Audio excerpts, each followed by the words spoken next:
All right, welcome to Bet the Edge. I'm Jay Croucher, back from Chicago and Miami, plus 700 cash, and the weather was actually better in Chicago. Drew Dinsick. I'm back from Stanley Cup Finals Game 3, which was magnificent. The Panthers beating the Knights before losing Game 4, and then Heat Nuggets Game 4, which was a little bit more anticlimactic, but still a good game, and it was still good to be there and see the GOAT up close and personal and see them effectively end the series, I think. But let's start there talking Game 5 of the finals. We'll talk a little French Open wrap-up and some US Open at the end. But let's start with the basketball. Any hope for the Miami Heat, Drew, tonight or in the series? I mean, they're turning themselves into a 3-point variance type of team, so you can never say that you can rule them out. I mean, they could have a hot night shooting. They could shoot 45-50% from three, and at that point, yeah, they could beat the Nuggets and force a game 6. I don't think it's very likely. I think the market is correct in that the Nuggets are 9-point favorites here. I would have made it 9.5. So yeah, actually 8.5 here. You can get it at BetMGM apparently. So they want the favorite money. Okay, best luck to them. But I think ultimately, yeah, the Nuggets, they've been the better team the entire time. They probably should have swept. They just have this weird thing of kind of letting the Heat hang around in the beginning of the fourth quarters of these games. I don't know exactly what is going on, why the Heat wait until the fourth quarter to play the good plays, and why the Nuggets can't exactly get their offense going until, their backs are against the wall in the fourth quarter. But for whatever reason, outside of that kind of weird, uniqueness about the series, it's been a little uninspiring. I think everybody's pretty much ready for summer. Ready to turn their attention to the NBA draft. If we get a game 6, that'll be fun. If we get a game 7, that'll be fun. But I think it's going to take, the Heat to have an electric night of shooting. And for whatever we've seen, things have just cooled off for the team overall since we saw them last in the Eastern Conference Finals. So not expecting much tonight and pretty much ready to move on. What about you? Yeah, no, I think the series will probably end tonight, and if it doesn't, then it will be pretty heavily favored. Well, the Nuggets will be 3.5-point favorites if it is a game 6, like they were in game 4. I will say, being at the game and sitting relatively close to the Nuggets bench was fun, and a couple of things. One, Nikola Jokic in warm-ups. When I was living in Denver, I'd go to a lot of Nuggets games and see Jokic in warm-ups versus what he was doing in game 4, and I've never seen him so amped. He was like the Tom Brady clip before the first Super Bowl where he's like banging helmets with teammates, where Jokic was doing like full quarter sprints. He was ramped up for that game. And then when he did his ankle and came out, DeAndre Jordan on the bench asked him how the ankle was, and Jokic waved his hand like so, not great. And then he came out and looked pretty close to 100%. And also, I don't think he really needs his ankle because he doesn't jump on his jump shot. He doesn't really jump full stop, and he doesn't really run outside of his warm-ups. So I think that he will be fine. And the other thing is that, just being at the game, it was overwhelming just how much bigger the Nuggets are than the Heat. Poor Caleb Martin just driving into a forest of arms and limbs. They just couldn't do anything. And all these games, it just feels like the Heat, they have to play almost perfectly to just be down 5 at the start of the fourth quarter. Like, it's just so much of the break right for them to just stay in the game. And I know they didn't get the shooting variance. But the last thing from the game is that it was very clear that Jimmy Butler's just not right. He wasn't like in warm-ups or anything. Like, he's not running. He's not extending any effort. There were a couple of drives where he looked really in pain driving. So I just don't think he's close to 100%. So credit that he was able to put up a relatively efficient 25-7-7 in game 4 while not being right. The other thing is Butler was making like 30% of his threes in warm-ups. Like, he's not a good shooter. It's just they weren't really coming close either. So yeah, I don't know. It's a strange series. I kind of wish it had been Nuggets Celtics because I think that people are gonna wrongfully put some asterisks next to this Nuggets run because they beat 3 play-in teams or whatever. But I think they would have destroyed the Celtics, honestly, and I'm kind of sad we didn't get that matchup. But at the same time, all titles count the same, and Jokic is rightfully going to be considered the best player in the world after this. Yeah, I think the asterisk would have beat anyone. It's not that they got it because of weak competition. They are that good. And I guess if you want a fun way to bet tonight's game, and I haven't done this yet, so credit. I bet $0 on this game 5 outcome so far. I think I have a small piece of Nuggets 4-1, but it's nothing to write home about. So I'm kind of out of the game.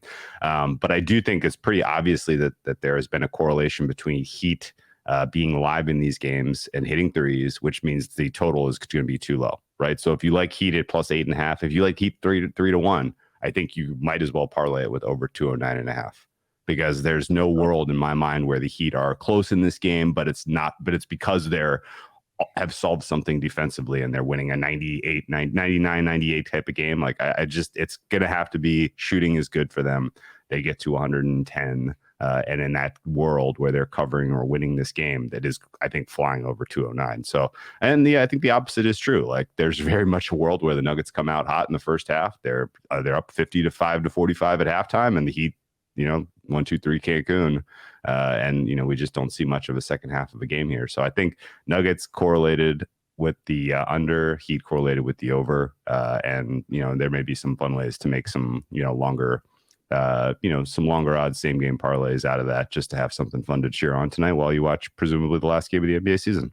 Yep, indeed. Yeah, I think this series, it reminds me a little bit of the last time the Heat were in the finals with fans, where they played San Antonio. They come in, they win game 1, they lose a close game 2, and then they just destroy the Heat in the 2 Miami games. And then game 5 is just kind of a procession of raining threes, and Ginobili has the big dunk over Chris Bosh.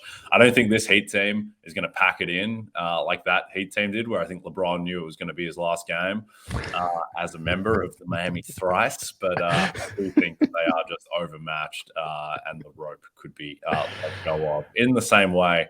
I think it may resemble the Boston game 5 against Miami, where it just kind of gets out of hand and it's just too hard to bring it back. So yeah, looking forward to the Nuggets probably closing this out. All right. Before we get to French Open wrap-up and a look ahead to Wimbledon, a reminder to download the Rotobold app to receive breaking player news all season long. Stay ahead of the competition by favoriting players on your roster, get the latest injury updates, player news, and much more delivered right to your phone. It's available in the App Store today. So, Drew, on the flight back from Miami, I was watching Karolina Muchova in the final against Iga Swiatek, and while I guess she exceeded expectations, given that she was a heavy underdog and she, had a break point in the third set to go up 5-3. I came away from that extremely unimpressed with Muchova because I thought she absolutely bottled that, where it was right there for her. She's up 2-love in the third set, and I think she lost just 8 straight points to give away all the momentum. And then she's got opportunities at 4-3. She's got juice to go to 5-3. She loses that break point as well at 4-all, and then she just loses the last game, which felt like the biggest lock of all time after she failed to break Swiatek, that she was then going to get broken herself. But what were your takeaways, I guess, from Muchova's run and looking ahead to Wimbledon, what to think of the women's side? Muchova's run was long overdue. Like, she's a good tennis player. She should be in the conversation regularly among the top 10 in any major tournament, because she's got that, ceiling. She's been kind of stunted by injury throughout the middle portion, pandemic and injury kind of, double-edged, kind of took out the development portion of her career where she would have gotten to that level, I think. And now that she's kind of in the conversation, I think it makes women's tennis more exciting. Now, I don't think she ultimately backs that up in Wimbledon, even though she's kind of been on record that she likes grass and hard court better than clay, which is amazing that her first slam final was clay. But I think your breakdown was correct. She had that match. She had a title in her hands, basically, and let it slip through. It was, I think she was closer than Ons was last year, really. Yeah, it was right there. And yeah, that's going to be tough to overcome.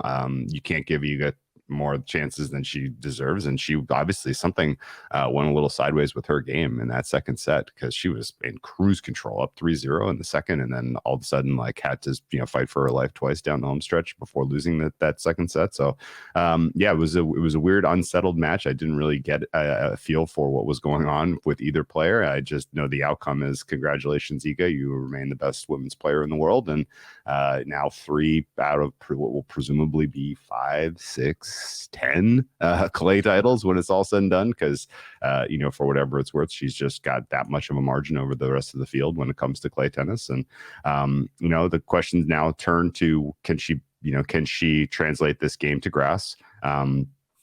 I love the top of the pricing on this board in terms of correctness, which is to say, we came out of the French Open last year where Iga won more convincingly, and she was like proverbial favorite to win Wimbledon. And it was, what are we doing here? She's played like 7 matches in her life on grass. Like, there's no way she should be to this price. And now there's been a little bit of a lesson learned where I think people realize, there's not as big of a margin between Iga and Rybakina and Sabalenka, surely. And that's reflected in the odds. And then you have to absolutely have Ons Jabeur in the mix because of her grass level. Like, her skill set is perfect for performing well on grass. And I think that's probably where you stop. Like, there are 4 women that can win Wimbledon, in my opinion, and they're at the 4th at the top of the board. So I think realistically, they've kind of got it right. I think you can basically say that the margin and the VIG in this market is player 5 through 6, 128. I don't think realistically many of them have a chance of beating any of the big names on the board. And Rybakina probably is kind of the one you absolutely have to have circled, because she didn't really have to play much at the French Open because of the early withdrawal due to illness. And, she's got the mentality that you're not worried about what you saw from Sabalenka in the semis. You're not worried about what you saw from Jabeur in the quarters, right? Like, the mentality is just not a question with Rybakina. And, I don't know. You've long been I want to take a swing against Iga. What is your current temperature on that? Yeah, I think Rybakina should be the favorite here over Iga. I would just take her over Iga head to head. And speaking to the mentality, Iga, she gets through these finals, but she did the same thing against Ons in New York, where that final was done and dusted, and then she opened the door. She does wobble. Her ground strokes can get a little bit loose. She had a pivotal double fault on break point against Mukova as well, but she just did enough in the end. Last thing on Mukova, by the way, in the final, in those 2 key games that decided it really at 4-3 and 4-4 in the third, she kept on having Iga come to the net. Just that's how the points unfolded. Iga was at the net a lot. And Mukova kept on trying to hit these inch-perfect backhand lobs. It's like, Iga's not great at the net. You have to make her play a shot, Carolina. And can you stop? When I played tennis, the backhand, I just don't like players hitting lobs in general, because it's such a low percentage chance as opposed to attempting a passing shot, where at least then you have the opportunity for both a winner and to force an error. But Mukova, it's like, when you're playing the backhand lob, it's all wrist. Like, you've got to whip it in to get topspin so that it can dip in and then kick on. And she's just bunting with her forearms, these ones that are going way long. And she's like, you got to make her play a shot. But anyway, I think that was kind of spoke to the mentality where she wasn't going to win that final unless Iga gave it to her. I think just with the shots that she was playing, she wasn't attacking Iga's second serve at the end of the third set, and Iga was good enough not to give it to her. And I think that, until you see someone break through at a slam final level, you can just never quite be sure. And that's why Sabalenka's semi was so disappointing, because she was so tough against Rybakina in Melbourne in the Australian Open final.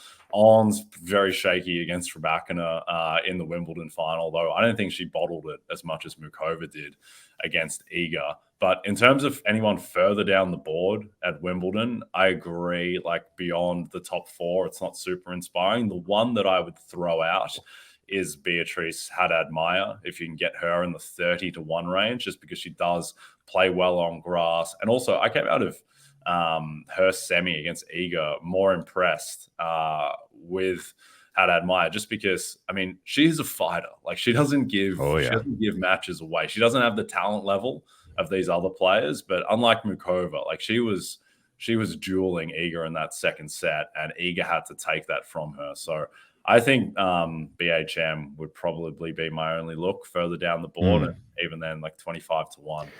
Not super appetizing, but if you get 30-1 or bigger, I think that's worth a swing. And then Mukova, I mean, if she begins to drift, we've seen that she's got the talent. She says that she likes grass more than other surfaces. So those would be the ones that I would look at. On the men's side, I mean, we go through all of the kind of handicapping and everything, and we just end up with Swiatek and Djokovic winning the slam.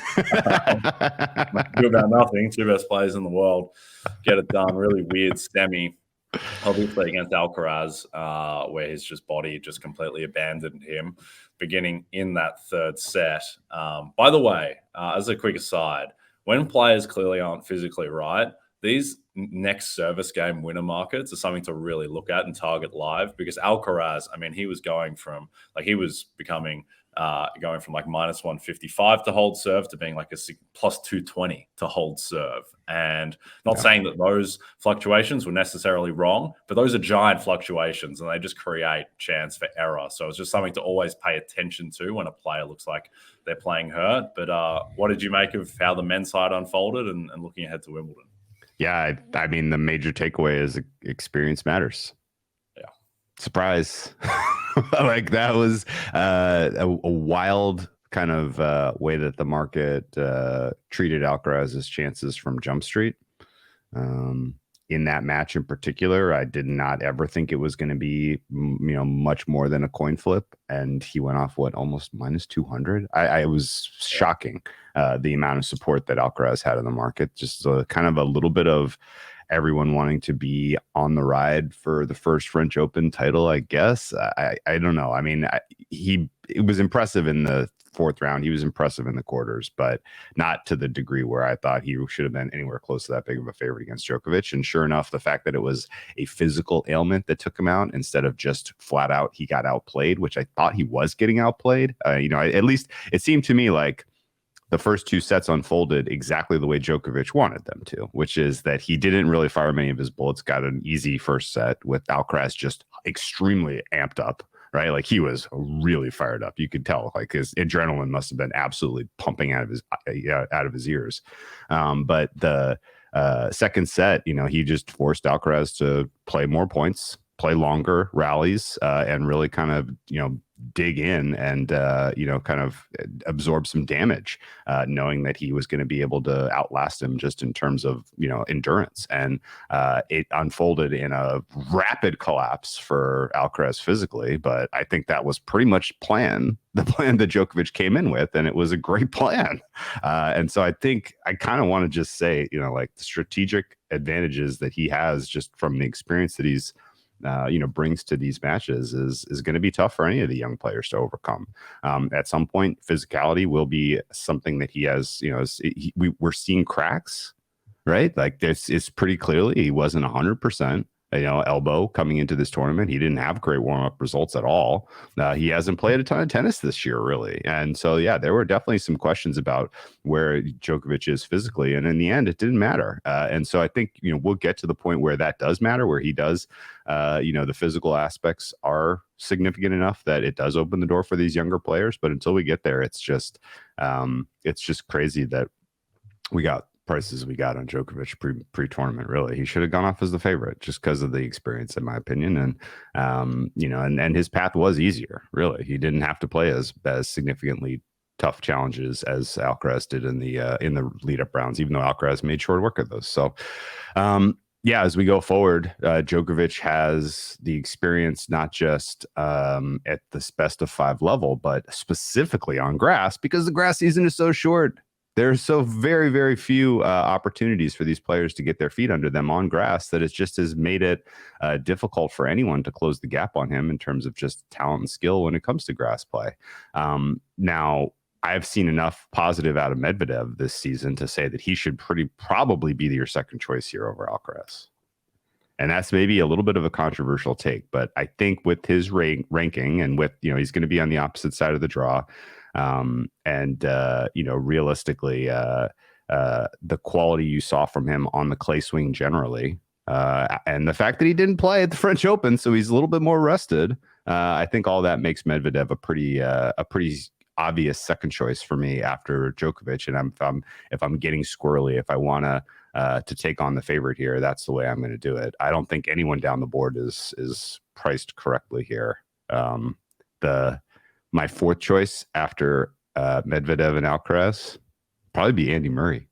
I think Andy Murray's playing really well on grass. I don't know if you saw any of his Surbiton Challenger title, but he's dialed in. He's obviously been pointing at this tournament, and he skipped he skipped the French Open so he could tune up on grass. Like, the guy is pretty clearly, dialed into this. And then outside of Murray, you probably want to give consideration to some guys who we just haven't seen play well or play much this season, like the Hubie Hurkaczes of the world, and guys that have just impressive service and can really do some damage on grass, who you just haven't thought about in a while because we haven't seen them. So I don't think any of the other kind of young players, the Runes, the Sinners, the Rudes, I think you could basically cross them all off, because this is going to be a learning experience for those guys, and they could go out early to the likes of Roberto Bautista Agut, or just somebody who's not that good but has played a lot more grass tennis and can get the better of them. Does that read? Does that check out? Oh yeah, Jannik Sinner can lose to anyone. He gets in his own head, which he does every single big match. Yeah, so no appetite for those. I mean, Casper Ruud just seems like a guy destined to lose in the finals, the Grand Slams, as he has to Carlos Alcaraz and Novak Djokovic. On Alcaraz and the pricing for that semi, I think that everyone was just so seduced by the level that he showed against Tsitsipas, kind of washing away the fact that he almost blew that third set against him, and the level really fell off.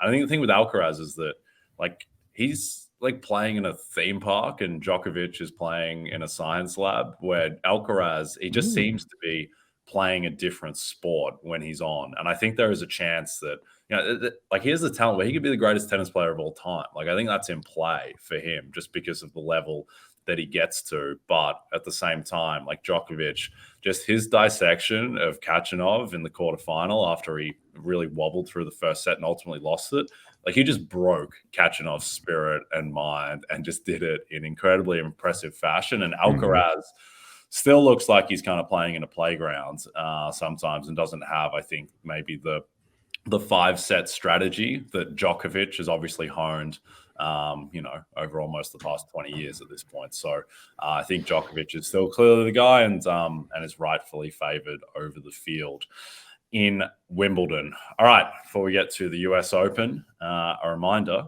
this Sunday, Baltimore brings the show to historic Wrigley Field on Sunday, exclusively on Peacock. Watch Aaron Hicks, who's the interesting name candidate for this game, and the Orioles take on Dansby Swanson and the Cubs in the first game of the day on MLB Sunday leadoff. This week, the action gets started at 12:30 Eastern. Couple of fun teams. Cubs not quite as fun lately, but still in the mix in the woeful NL Central, and the Orioles are one of the most fun teams in the league, so that will be a good game. All right, also a good game, US Open of golf. A fair bit happened while I was away. Seems like golf is a new world now. Do you think that everything that happened last week, like, what kind of impact, if any, do you think it will have on the US Open and maybe the LIV players, maybe some of the more prominent PGA Tour players like Rory McIlroy? Does this affect pricing at all? No. I don't think so. I would love for there to be a good angle, and I'm kind of disappointed because I feel like the entire LIV golf thing last year, yes, it unlocked some of the most hilarious content on Twitter in a long time, like just wild memes and funny stuff. And like, can you believe this? Like, it was a lot to take in. But it ultimately kind of felt lose-losey. I don't really love the idea of an antitrust lawsuit making golf into even more of a monopoly. There's weird vibes all around about who's ultimately winning and getting, just in general, it doesn't feel like the good guys are winning in any way, shape, or form here yet. So I'm a little, a little reticent to kind of get excited that that we're merging tours, and the nightmare of live is over, because I just don't love the vibes at all so far. That said, it also is disappointing from a betting standpoint, because it was pretty clear we were developing a bias in majors where the live guys were getting a little bit underpriced, a little bit underrepresented in the market, and they were coming in a little bit more fresh and focused than the PGA Tour players, just because of the nature of the calendar. And that's now going to go away. So you're not going to really get to exercise these advantages. And you've already seen some of the market making books prices on Koepka and Cam Smith, and some of the guys with better chances from the live tour they're kind of right there, right in the mix at the top of the board. So it's not like you're getting a steal on price on these guys anymore. And that's too bad, because I really was excited to play Cam Smith in this tournament. I was excited to play Cam Smith at the British Open, and you're not going to get anywhere close to the same price now, which is kind of a bummer. So ultimately, I do think Koepka's not, guy only cares about majors. We know that. That doesn't mean that fair price should be close to Rahm's price, in my opinion. And similarly, McIlroy, I don't think you can point to his performance in Canada and say, okay, problems are solved for him. He may have some kind of side distractions with a lot of people asking him questions about live this week that may ultimately not help him at this tournament. So I think Rory's probably a scratch. But outside of the potential for there to being distractions, I think the entire US Open handicap comes down to who can really shape their game to excel at a very unusual course. And I think course history here is going to matter, which is why I think, the guy like Max Homa should be closer to the top than he is. And that if I could only have one shot, one kill, it's Max Homa in the 28-1 range. What about you? Okay. Yeah, I like that. I will say that at the Panthers game I was at on Thursday night, I was sitting about 2 rows in front of a suite, in front of Dustin Johnson, Brooks Koepka, I think Ricky Fowler and Justin Thomas, and they didn't seem overly concerned about the existential crisis affecting golf. They were just pretty happy to watch Matthew Tkachuk and the boys. I don't think it's going to have too much of an impact. And again, it's something where even if it did have an impact, it's so unquantifiable. It's like, well, how do you concretely use that to impact your handicap or your pricing? It's the same thing, or at the Ryder Cup. Yeah, if Brooks Koepka and Bryson DeChambeau hate each other, like, yeah, maybe that makes the US less likely to win, but probably not. Like Kobe and Shaq won 3 titles together. Ben Simmons and Joel Embiid, did that impact them losing to the Hawks? Maybe. Or is it just Embiid's knee? Like, it's just so difficult to quantify these types of things. So yeah, I wouldn't be using that to specifically, go after one player or not another. Yeah, in terms of guys that I'm looking at here, I think Colin Morikawa at 33-1, given that he has prior course history. He has experience in California. The 2017 Walker Cup, he played at this course, played really well. That's a long time ago, obviously, but that can't hurt. And also Morikawa, he was scratched because of his back at his previous start. I think that's impacting his price. Also, his putting, as it tends to go, has completely abandoned him lately. At the same time, like at a longer price of someone like Morikawa, I don't mind dealing with injury uncertainty and a bad putting form, because he might just be fine. He might just be healthy, and his putting can turn as well, as it has in winning 2 previous majors. So he's a guy that I would look at. And then the other one who's gotten some activity in the market this morning is Jordan Spieth at 28-1. I think the difficult course, requires kind of an artiste like Spieth, I think could help him. And he's also, after being just all over the place with injury and form, finishing 5th at the Memorial, I think is a really good sign for him as well. So those would be the 2 guys that I'm looking at. Any other thoughts on the US Open before we wrap up? No, I just would say that we're kind of in a macro cycle when it comes to major tournament golf, where there's not really any point on looking down the board. I don't really get a sense that anyone outside of the current top 20 in terms of price has that much of a realistic shot of putting together four good enough rounds to win this tournament, because the cream is pretty clearly risen in golf to where these top guys are so good. Even there's no realistic opportunity, I don't think, for anyone to kind of catch lightning in a bottle and steal a US Open here. So that's kind of the way I'm looking at an outright board in general nowadays for golf. And I think the close calls we've had, was Mito Pereira, was he kind of in the 500 to 1 range and almost got it, went home a couple years ago. Yeah, like that, like those kind of stories, one of those may happen, but if ultimately a true long shot gets across the finish line at a tournament like this, considering how untested a lot of these guys are with this particular course, I'll be pretty surprised. And I think I'm a little bit out on a limb taking on a guy like Homa to win his first major at a course where he's going to be under a lot of, there's a lot of pressure, a lot of expectation. But I like kind of the idea that, he's been pointing at this tournament since he's known that the US Open was going to be at the LA Country Club. And, I think ultimately he's got the mental toughness to be able to win his first title at, first major title at this particular venue. So, let's go Max Homa. Okay, let's go Max Homa. All right, don't forget to check out NBCSportsEdge.com for more information to help you with your wagers. We'll be back Wednesday for a special edition of Bet the Edge. Until then, good luck with your wagers, and we'll see you then.